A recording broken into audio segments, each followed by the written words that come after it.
Once again, here's our four types of improper integrals we're looking at. We saw some cases where one of the bounds was infinite. Then we saw a case in the previous video where both of the bounds were infinite. Let's look at this third case where we have the vertical asymptote.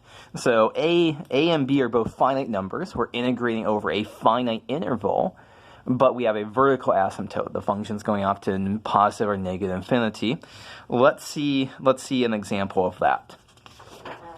So let's take a look at this integral, 0 to 2 of 1 over the square root of 4 minus x squared. So note here, as x gets, if we plug in, x is equal to 2, the denominator is 0, and so it's undefined at x is equal to 2. And we plug in values for x close to 2, near x equals 2, the integrand is unbounded. So this is also going to be an improper integral, just like our other ones. And so, let me just switch my order of papers here real quick.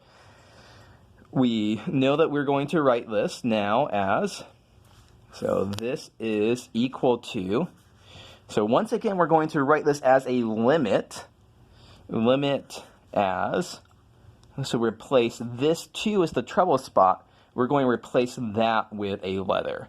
I can use any letter. I can use A, I can use B, I can use R. Let me use B here. The limit is B goes to 2, and B goes to 2 from the left. It's getting close to, we're going from 0 to 2, so that's approaching 2 from the left, of the integral from 0 to B of 1 over square root of 4 minus x squared dx. Okay, so here's our setup. And so at this point we want to evaluate the antiderivative here. Maybe you can quickly spot that this is going to be an inverse sign. But if not, let's go ahead and do those calculations all the way through. So let's see, x is equal to sine of 2 sine of theta, dx is equal to 2 cosine theta d theta, and the square root of 4 minus x squared, that is going to equal to cosine theta. And so our integral, limit as b goes to 2 from the left of 0 to b, let me drop the bounds here. Actually, you know what, let me just say we're finding an antiderivative of 1 over square root of 4 minus x squared dx. I think that'll be the simplest way to approach this. And so this ends up as dx is 2 cosine theta d theta, 2 cosine theta right there. Those cancel. And so we are just left with the integral of d theta, so that's theta plus c. And so theta is going to be arc sine of x over 2.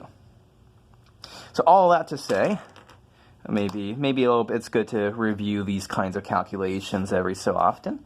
All that to say, this is the limit as b goes to 2 from the left of arc sine of x over 2, and plug in 0 and b. So limit as b goes to 2 from the left of arc sine of b over 2, and then minus the arc sine of 0.